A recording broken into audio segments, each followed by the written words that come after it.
Mesdames et messieurs, bonsoir et bienvenue à cette émission de On s'en parle. Le 3 octobre, la CAQ était reportée au pouvoir. Le 20, formation du Conseil des ministres où plusieurs retrouvent leur ministère. Quelques nouveaux arrivent. Joie, déception, surtout pour l'Abitibi-Témiscamingue, et on va en parler, qui se retrouve sans ministre local de la région. On analyse tout ça avec mon invité et analyste politique, Maître Marc Lemay. Maître Marc, bonsoir. Bonsoir, cher ami. Là, j'ai...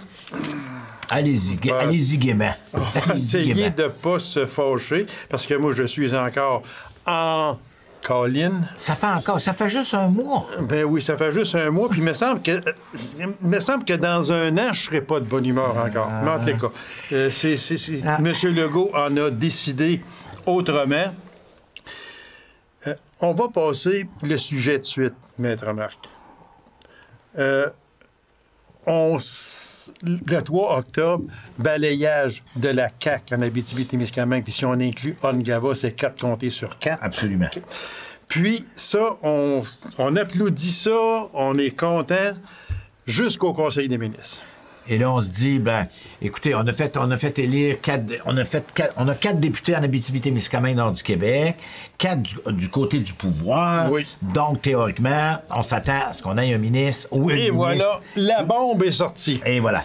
La bombe est sortie dans le sens que ça, on va en parler abondamment, même si ça fait déjà le 20 octobre dernier. Mais l'affaire qu'il y a, c'est qu'on a nommé un ministre régional, et vous le savez, c'est M. Mathieu Lacombe. Je n'ai rien contre M. Lacombe, absolument rien, mais Mathieu Lacombe, là, c'est un député ministre de l'Outaouais. Oui. C'est même pas... Parce que le comté limitrophe, c'est Pontiac, puis ça appartient à André Fortin du Parti libéral. Ouais. Fait que là, lui, il est un petit peu plus au centre, mais là, il y a une bombe qui est sortie, là, à cette table-ci. Ce matin, parce que... Mais avant de commenter... Il y a tellement de choses, là. Oui, mais avant de commenter ce que je voulais sortir, et on va attendre un petit peu, on le sortira au cours de l'émission, c'est pas normal, mais absolument pas normal, quand tu as 3 députés sur 3, qu'il n'y ait aucun ministre régional responsable de l'Abitibi-Témiscamingue. Et je vous laisse aller. Ça fait... Écoutez, moi, j'ai pas connu ça dans ma carrière politique, qui a plusieurs années, et de chroniqueur aussi. J'ai rarement vu... C'est très, très rare que l'Abitibi-Témiscamingue se retrouve sans ministre à Québec. Et François Gendron disait, il me semble qu'il se faisait 32 ans. Oui, c'est très possible que ça fasse au moins 30 ans. Ouais, ça, c'est certain. Oui. Et il est même arrivé que l'Abitibi-Témiscamingue ait eu 2 ministres. Imaginez-vous. Je me rappelle de François Gendron, et bien évidemment, et de Rémy Trudel. Et de Rémy Trudel, qui était ministre de la Santé. Oui, c'est ça, exactement. Ministre de la Santé.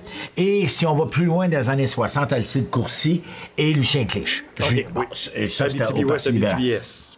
Bon, une fois qu'on a dit ça, tout le monde s'est posé des questions. Qu'est-ce qui s'est passé? Qu'est-ce qui se passe? Moi, je pense que M. Legault a fait une erreur fondamentale. Je pense qu'il va en payer le prix à un moment donné, j'espère, en tout cas.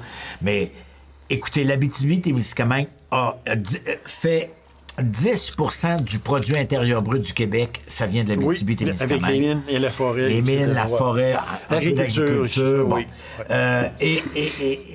Et on n'a pas de ministre. Et le ministre qu'on nous donne, premièrement, il ne demeure pas dans l'Outaouais, il demeure à Terrebonne. Et voilà. Et bien évidemment, c'est le conjoint de Mme Guilbeault. Alors, donc... Là, vous avez bien compris là, ce qu'il vient de dire. Hein? Il ne demeure plus en Outaouais. Il est le ministre, mais son comté, c'est le comté de Papineau. Puis là, il a dit à tout le monde... De Gatineau. Il faut vraiment voir, écouter, puis regarder qu'est-ce qui se passe. Et le lendemain de son élection, de la désignation du Conseil des ministres, le vendredi, il a donné une entrevue, M. Mathieu Lacombe, il a donné une entrevue à Radio-Canada Outaouais. Et là, je vais couper les points pour expliquer. Alors, le journaliste, il lui pose la question et lui, il répond, M. Lacombe, le comté le plus important, c'est le Papineau. C'est moi qui vais le représenter, puis je suis très fier. Et en plus de ça, pour moi, la région la plus importante, ma région, c'est l'Outaouais, puis je vais tout faire pour la défendre. Et là, le journaliste lui a posé, oui, mais vous avez l'Abitibi-Témiscamingue. Ah oui, c'est vrai, j'ai l'Abitibi-Témiscamingue, mais j'ai 3 députés qui vont faire la job. Il y a, à peu près, là, je viens de résumer. Alors, imaginez-vous l'impact. Et comme, il ne connaît pas l'Abitibi-Témiscamingue. Il y est venu, oui, comme ministre de la Famille, mais quoi, il a passé 2h20 puis il est reparti. Il n'est jamais venu en auto, là. J'aimerais ça qu'il vienne faire un petit tour. Mais il ne connaît pas l'Abitibi-Témiscamingue. Il se dit que les 3 députés qui sont là vont être capables de lui faire des représentations. De lui fournir des dossiers, des papiers, puis toute la kit. C'est ça. Comme si c'était pas assez. Ben, on a eu nos 5 préfets là, de la MRC qui sont allés faire un tour à Québec le jeudi où le premier ministre a annoncé des choses que j'y reviens dans 3 secondes et 20. Mais la meilleure de toutes, c'est que la seule chose le seul financement, la seule entreprise qu'ils ont aidé, nos 5 préfets, c'est Propère, parce qu'ils ont pris un avion nolisé pour aller à Québec. Mais ça n'a rien donné à Québec. Là. Essayez pas de me faire croire que ça a donné quelque chose. Pas tout. Il n'y a rien eu de nouveau, sauf que, et là, c'est là que c'est le fun, Monsieur Legault a annoncé les adjoints parlementaires. Bon, un adjoint parlementaire, là, je vais vous dire tout de suite. Moi, j'aimerais ça là, que vous expliquiez le rôle d'un adjoint. Ouais.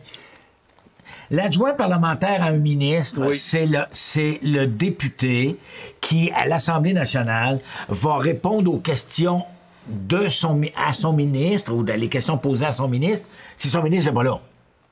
Il joue les seconds violons. C'est ça. Ouais. Second, 3e, 4e, 5e. Puis bien souvent, le ministre n'étant pas là, puis c'est une question haute, comme dirait ma grand-mère, ben là, ça va être le premier ministre qui va se lever. Ou alors, ça va être le leader parlementaire qui va se lever. Et là, ben, c'est une petite question dans le style, est-ce que vous pensez que la fonderie Onde, c'est important pour le gouvernement du Québec? Là, ils vont dire à l'adjoint parlementaire, ben, qui est en l'occurrence M. Dufour de Val-d'Or, ben, d'Abitibi-Est. Ben là, il va répondre n'importe quoi, comme il a toujours répondu. Écoutez, j'ai vu 3 adjoints parlementaires, en fait 3. Un adjoint parlementaire, puis il y a même, M. Legault a désigné, il a créé des adjoints gouvernementaux ou des adjoints gouvernementaires. Bon. Ça, là, l'adjoint parlementaire, lui, il a un bonus. Il y a un petit 20 000 de plus par année pour être assis, ça va donner pour à M. répondre Dufault. s'il y a affaire à répondre. Les autres, blanc. Hein? Un blanc. Parce qu'on ne sait pas ce qu'ils vont faire. Les descriptions de tâches ne sont pas là. Quand j'entendais Mme Blais, pour laquelle j'ai énormément de respect, dire qu'elle était très heureuse puis que dans le dossier communautaire... Hey, Mme Blais, vous assistez même pas au Conseil des ministres. Vous assisterez pas non plus aux réunions du cabinet ministériel du ministre pour lequel vous êtes supposé être adjoint gouvernemental. Vous savez quoi, là? Mais ils vont faire quoi, maître Hamel? Je le sais-tu. On sait là ce que M. Dufour va faire parce qu'il est adjoint parlementaire. Il est adjoint parlementaire du ministre de l'Environnement. Si le ministre n'est pas là, lui, il est là pour répondre aux questions. Bon. Puis adjoint parlementaire du ministre responsable de la région de l'Abitibi-Témiscamingue et également au développement économique, donc avec M. Fitzgibbon. Mais M. Fitzgibbon... non, mais attendez. M. Fitzgibbon, le vrai premier ministre. M. Fitzgibbon va aller voir M. Dufaut. Pas tout. Ben non, il y a 3 ministres... Il va même pas voir le premier ministre. Alors, il y a 3 ministres pour travailler avec lui, M. Fitzgibbon. Il n'y a pas besoin d'un adjoint parlementaire. Là, si M. Dufour veut perdre son temps, aller dans un corridor, va aller dire bonjour, tant mieux. Mais, regardez, je dénigre, je trouve que c'est irresponsable, et je vous le dis avec respect, la fonction d'adjoint parlementaire, c'est un prix coco, pour ne pas dire un prix de consolation, pour ne pas dire rien du tout. Et je veux dire, tant mieux, là, s'ils peuvent trouver une place. L'avantage, maintenant, l'avantage de M. Dufour et de Mme Blais, c'est que les 2 ont été élus en 2018. Les 2 connaissent la colline parlementaire. L'avantage de M. Bernard, c'est qu'il a été là 6 ans de temps. Lui, on n'a pas besoin de dire où est-ce qu'aller l'Assemblée nationale. Il sait par où aller. Puis, bon, la seule chose qui manque à M. Bernard, c'est des contacts, mais je suis pas trop nerveux. Ça va se faire. Bon, mais là, il faut que nos dossiers avancent. Moi, je l'ai dit dans une autre entrevue. Puis on a de gros dossiers, là, en Abitibi-Témiscamingue, là. Lâchez-moi, comme dirait là, lâchez-moi avec la fonderie Horn, là. Il n'y a pas juste ce dossier-là. Non, celui-là est très, très, très important. J'ai aucun doute là-dessus. Mais je regarde le palais de justice de Rouen. C'est drôle, Gatineau demande aussi des réfections dans son palais de justice. Ah, fait que là, qui va avoir le premier? Les routes. L'Outaouais a besoin de rafraîchissement du domaine dans le parc La Vérandrée jusqu'à Maniwaki. Je ne sais pas qui va avoir. Je ne sais pas. Nous autres, on a besoin de réflexion routière aussi. C'est clair. Oui. C'est clair. Alors, c'est là qu'on va voir à l'usure qu'est-ce qui va se passer. Mais c'est certain que nos députés vont avoir un rôle à jouer. Un rôle très important. Et d'autant plus que là, il va falloir qu'ils défoncent des portes. Parce que la grosse porte, la porte à défoncer, c'est le Conseil du Trésor. Parce que c'est là que ça se passe. C'est pas au ministre des Finances. Non. C'est vraiment au Conseil du Trésor. Comme dirait ma grand-mère, c'est là qu'elle cache. Alors, c'est là qu'il faut que tu sois. C'est là. Fait que là, si on résume tout ça, Maître Marc... M'excuse, mais... Non, mais si on résume ça, ce que vous avez très bien expliqué... c'est même pas un prix de consolation, c'est même pas un petit bonbon non plus. Non. Alors là, ça, est-ce que ça vient calmer les personnes d'Abitibi-Témiscamingue, d'Abitibi-Est, Abitibi-Ouest, puis Rwanda? Est-ce que ça vient calmer la grogne? Ça a l'air d'avoir calmé les préfets. Oui, mais les préfets, là, j'ai rien contre eux autres, absolument rien. Mais c'est quand même des représentants, là. Oui, parce que j'ai parlé au retour de Québec, j'ai parlé au préfet de l'Abitibi-Ouest, qui va être ici, là, très, très, très bientôt. Je lui ai parlé, puis je lui ai demandé comment avait été son voyage, puis on a changé de sujet. Regardez, c'est clair que j'espère... Moi, c'est quand j'ai entendu qu'il s'en allait à Québec pour essayer de faire changer le premier ministre. Non, il ne changera pas. Jamais. Il peut pas. Non, il peut pas. Tu peux pas, là. Légalement, il peut pas. Durant la pandémie, je fais juste une parenthèse, durant la pandémie, M. Legault a reculé. Le ministre de la Santé, Mme McCann, à ce moment-là, M. Dubé, il a reculé. Il essayait des choses, ça ne marchait pas. Il le disait, on reculait. Mais là, c'est plus pareil. Non, mais attendez, là. C'était des ministres. Il a le droit de jouer au portefeuille et changer ses ministres de place. Oui, ça, il n'y a pas de problème. Mais là, nommer un ministre qui n'était pas là, actuellement, ce qui ferait 31 ministres au lieu de 30, non, oubliez ça, pensez-y même pas. Et ça risque d'arriver peut-être dans un remaniement ministériel dans un an. Parce que là, la session recommence le 29 novembre. Oui. Le temps que tout le monde fasse le classe, ça ira pas avant le mois de mars, avril, parce qu'il va y avoir le congé de Noël, ils vont siéger après 2-3 semaines, ils vont s'en aller à Noël. Après ça, ça revient en février. Et puis là, après ça, il y a le budget provincial. Ça veut dire qu'on n'aura rien qui va se passer avant avril, mai, juin. Là. Donc, on va avoir le temps de sortir nos vélos, comme dirait ma grand-mère. Alors, on va aller s'entraîner. Mais il n'y aura pas de remaniement ministériel dans la première année, à moins vraiment qu'un ministre soit... Oui, mais là, fasse une gaffe terrible, puis que, il faut qu'il tasse, là. Il faut qu'il tasse parce qu'il est accusé d'agression sexuelle sur son adjointe, là. Ça, c'est le genre de dossier où là, tu sais, je mets ça vraiment sérieux. Mais actuellement, je ne vois pas comment on pourrait upgrader, comme dirait mon arrière-grand-mère, les députés qu'on a actuellement. Fait que là, ce qui peut arriver, c'est que dans 2 ans, on va parler, là, dans 2 ans, parce que les élections sont en 2026, dans 2 ans, 2024, on va peut-être, là, refaire un petit remaniement, puis là, on pourrait nommer un des 3 députés de l'Abitibi-Témiscamingue comme adjoint ou comme ministre, non, pas comme adjoint, non, comme ministre responsable de la région de l'Abitibi-Témiscamingue parce que les élections vont venir 2 ans plus tard. Ça, alors, c'est une chose qui peut arriver. Oui, mais moi, j'ai bien de la misère avec ça. Puis je vais vous dire pourquoi j'ai de la misère. Parce que le gouvernement de M. Legault a une obligation de résultat Et puis vite à bord de ça. Et puis vite, vite, vite, vite. Donc, dans la première année. Et on sait comment ça fonctionne. La première année, on prend nos marques, on regarde ce que ça a l'air, puis on s'installe. Puis deuxième année, on opère, parce que là, il faut que ça opère, puis les projets de loi, il faut que ça roule, puis il faut que ça dépose, puis bon. La troisième année, on continue. Mais là, si t'arrives, puis tu prends le ministère puis là, tu recommences toute la procédure pour suivre. Non. Moi, je vois difficilement comment on pourrait intégrer le cabinet des ministres. Ça, là, sauf une gaffe monstrueuse ça peut coûter très cher à la CAQ. Ah! J'y crois pas tout. En 2026... J'y crois pas tout. En 2026, on va se rappeler de ça? Voilà. La mémoire politique... Il y a une faculté qui oublie. Et elle dure 6 mois. Elle dure 6 mois. Voilà. Alors, imaginez que demain matin, je vous prends une hypothèse, bien évidemment, que le centre d'oncologie à Rouyn-Noranda va opérer, puis ça opère, puis à partir du 11 novembre, les portes se rouvrent, puis que ça va bien, notre monde est traité, on trouve du personnel, les mines vont bien, là, tout va bien, là, Madame la Marquise, l'inflation est contrôlée, ça va bien.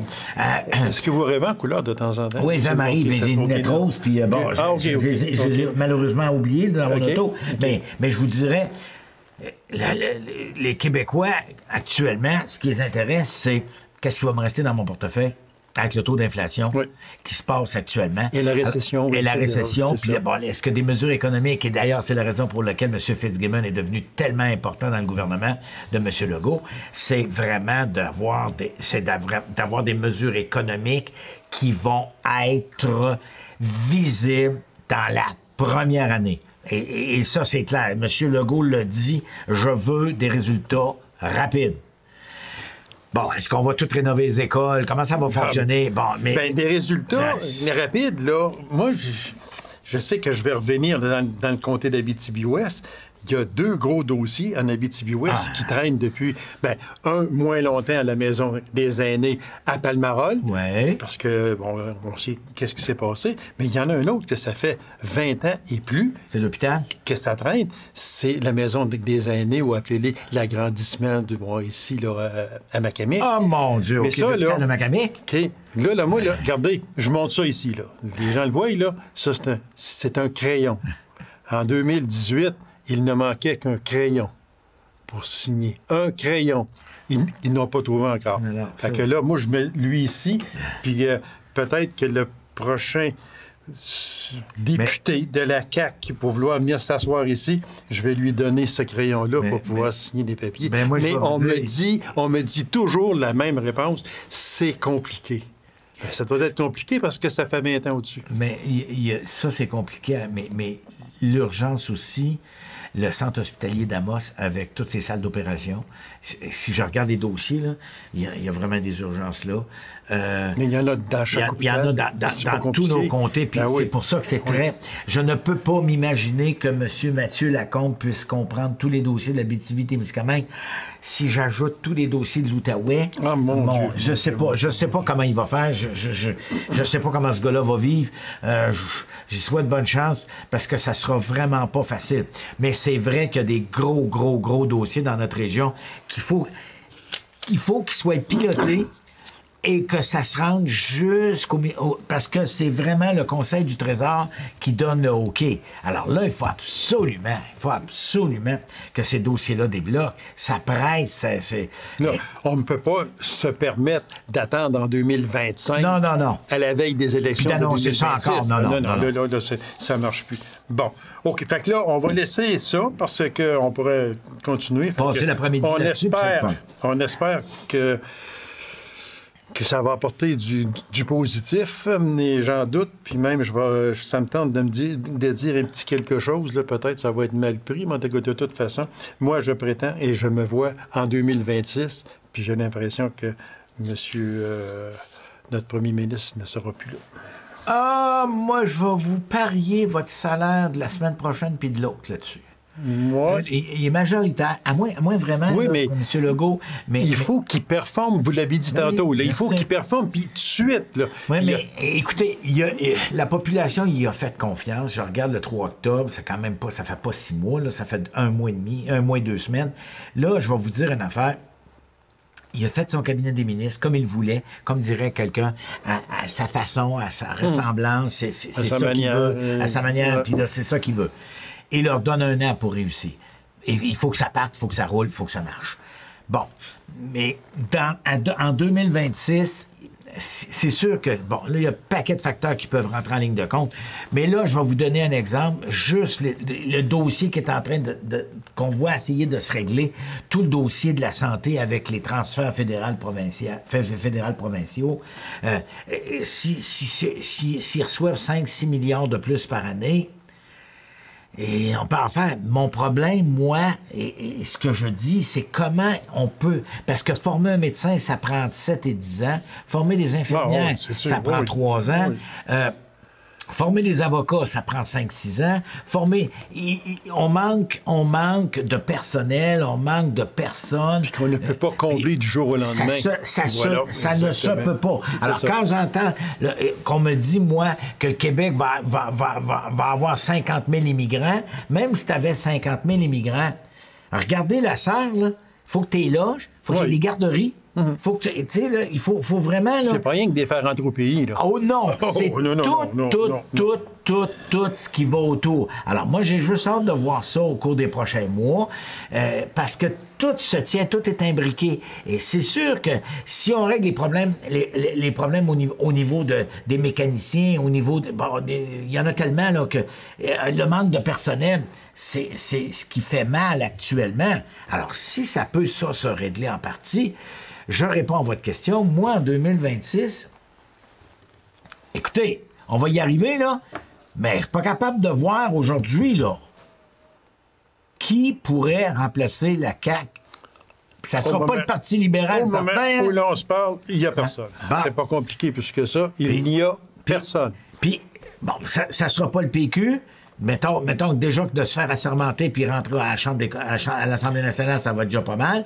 Québec solidaire, on verra bien, mais c'est impossible, ils ne prendront jamais le pouvoir. Alors, il reste le Parti libéral à y opposer. Le Parti conservateur, on oublie ça. Bon, le Parti libéral, là, on le sait, on va le régler tout de suite, ça va être fait. Mme Anglade est partie. Bon, elle démissionne non seulement comme chef, non, mais comme député aussi. Comme député. Là. Mais attendez, elle va démissionner à part le 1er décembre. Oui. Bon, entre-temps, ils vont avoir désigné celui ou celle qui va être le chef intérimaire et qui va présider les 20 députés qui restent, parce qu'il y en avait 21. Oui. Bon, il va en rester 20. Et là, on part sur, entre guillemets, une campagne à chefferie. Qui va se présenter? On en reparlera le 29 novembre. Je pense que c'est notre prochaine entrevue. On se rend dans ces coins-là. Mais je vais vous dire une affaire. Ils n'ont pour 1 an là, à s'en remettre. Pendant ce temps-là... Oui, mais qui est intéressé à dire... Moi, je me présente Moi, je lève ma main, je vais me présenter à la chefferie. Puis j'ai hâte, puis... Aïe, il n'y en a pas... En tout cas, actuellement, dans l'État... Mais je trouve ça tellement... Je trouve ça drôle puis pas drôle, parce que... Mais les noms possibles qui sortent, là... quand on prend M. Champagne, voyons donc. Puis, non, attendez. Le docteur Barrette, encore hier, elle ajoute, l'a dit, non, enlevez mon nom, c'est... Enlevez mon nom. M. Champagne... Mme Brochu, PDG d'Hydro-Québec, voyons donc. Non, mais Mme Brochu, elle ne sera pas là. Elle gagne 600 000 par année comme présidente. C'est ça que je dis. Elle n'ira pas voir un salaire de 180. Absolument pas. M. Champagne, il gagne 300 000 comme ministre. Puis lui, ce qui l'intéresse, c'est premier ministre du Canada, pas du Québec. Et okay? Alors, voilà. Il reste M. Coderre. Bon, alors, chez moi, là, excusez, Denis, mais là, regarde, Denis, arrête, t'es comme Jean Charest, là. Tu veux... Si on met la bombe là-dedans, qu'est-ce que ça fait? Impossible, il ira pas. M. Labaume, il est pas sa santé n'est pas très, très bonne, elle est fluctuante. Il ira pas. C'est trop dur, c'est dur. Puis il y a une question d'âge aussi. Parce que quand on prend M. Morneau, là, à 64 ans, voyons donc. Bon, mais il y a des gars qui... il y a des gars. Il y a un qui m'intéresse beaucoup, l'ancien maire de Victoriaville, M. Raïs, qui était au Parti conservateur, mais il est démissionné, il est rendu député indépendant. Député indépendant, M. Poilievre, il n'est pas capable de le sentir. Donc, ça pourrait être intéressant. Mais encore là, tout ça pour dire qu'on en a pour 1 an. Pour 1 an. Alors, imaginez-vous, là, une vague remontée, puis essayez ça, là, essayez de remonter un parti politique. Je peux-tu vous donner l'exemple du PQ? Peux-tu vous donner l'exemple du Québec solidaire? Même si Québec solidaire a 21 sièges, là, je veux dire une affaire, ils ont gagné un siège dans l'élection, mais c'est tout concentré à Montréal. Ils sont pas en région, là, à part Sherbrooke, bien évidemment. Mais je peux même pas m'imaginer... Le Québec solidaire n'a pas 21 sièges, il y a 11 sièges. Ah, excuse, j'ai dit 21. Oui, c'est les libéraux, excusez. Les libéraux. Vous avez raison. Oui. 11 sièges, il y en avait 10 avant, ils n'ont Voilà, monté un. exactement, Alors, oui. mais moi, je vais vous dire, ça va prendre un an avant qu'on sache à peu près, mais je dis un an, puis je suis gentil, là, au moins un an avant qu'on sache qui va pouvoir être capable de remonter le Parti libéral. Et pendant ce temps-là, la CAQ, elle vogue sur Oui, oui. un océan. Elle surfe, comme on dit, là, puis elle s'en va sur une mer très calme. Ça va aller comme ça, ça va s'organiser. Comme la seule grosse vague qui peut arriver de travers, c'est qu'un de ses ministres fasse une gaffe. Un de ces ministres fasse une gaffe, que le taux d'inflation, Ouais, qu'il y ait une grosse récession, qu'il soit obligé de couper dans les programmes qu'il avait annoncés. Ça va faire mal, ça. Oui. Ça, c'est toutes ces choses-là qu'il faut. Mais le ministre des Finances, M. Girard, qui est quand même pas un imbécile tombé de la dernière pluie, a vu neiger, comme dirait l'autre. Donc, puis lui, il est solide. ils sont capables... Oh, non, mais soit dit en passant, là, on n'est pas content de la désignation du cabinet des ministres, mais pour moi, c'est un des cabinets ministériels les plus forts que j'ai vus depuis très longtemps. Très longtemps. Écoutez, il y a du monde fort là-dedans, là. Oui, Madame Guilbeault, Madame Lebel, non, je vais arrêter, mais tout le secteur financier, ben, tout le secteur économique, le ministre de la Santé qui est là. Tu sais, si M. Dubé peut, avec son équipe, réduire les temps d'attente, ce qu'on rêve depuis 30 ans là, dans les hôpitaux, s'il peut juste être capable de garder l'emprise qu'il a actuellement sur les services de santé. Ça sera pas facile à faire. Ben non. Si on n'a pas une autre pandémie pendant ce temps-là, tu sais, il y a toutes des choses. Savez-vous ce que c'est que je regarde le plus dans ça? Puis j'ai hâte de le voir agir durant un conseil des ministres. C'est Bernard Drinville. Avec respect, moi, j'ai bien de la misère avec Bernard Drinville. Ben moi aussi. Moi aussi, parce que on le voit. Ça va se faire ramener à l'ordre.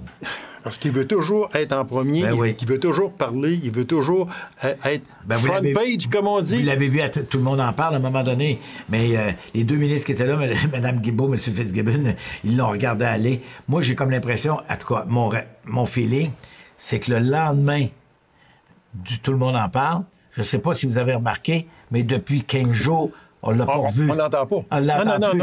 J'ai comme l'impression qu'il y a M. Koskinen, ça c'est le chef de cabinet de M. Legault, qui a pris le téléphone le soir et a dit Bernard, j'aimerais ça avoir une petite conversation avec toi demain matin, 9h à mon bureau, merci. Pouf. Et là, ils ont dit là, tu vas te calmer, Pompon. T'es plus au PQ ici avec ta charte des valeurs. Puis là, ben, M. Fitzgibbon est passé dans le passage avec un petit sourire. C'est ça. Probablement. Voilà. Mais c'est la preuve, si je n'avais que partiellement raison, que M. Legault contrôle parfaitement son cabinet des ministres. On va les voir à l'usure. On va voir ça dès le 29 novembre. Il y en a qui ont des gros ministères. Hey, tabarouette, il y en a si on prend très vite, Fitzgibbon, économie, énergie, responsable du développement économique régional, ministre responsable de la métropole et de la région de Montréal. Il va avoir besoin de M. Dufour, lui. Mais M. Dufour va avoir besoin de lui. mais surtout, écoutez, je vous donne... On en a tellement parlé du fameux tunnel Louis-Hippolyte Lafontaine, qui est fermé, mais... Il y a d'autres routes comme ça au Québec. Là. Il y a d'autres travaux majeurs qui sont en train de se mettre en place. C'est ça. Mais le problème, c'est qu'il n'y a pas personne pour les faire parce qu'il manque de main-d'œuvre. Maître Marc, c'est déjà fini, encore une fois. Fait que on va se revoir fin novembre et puis ça va recommencer. On aura une bonne idée de ce qui est en train de se passer. Et voilà. Puis on reparlera aussi de Mme Anglade qui a démissionné. Elle est partie, Mme Anglade. OK, elle est partie. Merci beaucoup, Maître Marc. Et puis, on va se revoir à la fin novembre. Merci, bonne soirée. C'est moi qui vous remercie. Alors, merci d'avoir été là, mesdames et messieurs. On souhaite une bonne semaine et à la semaine prochaine. Au revoir.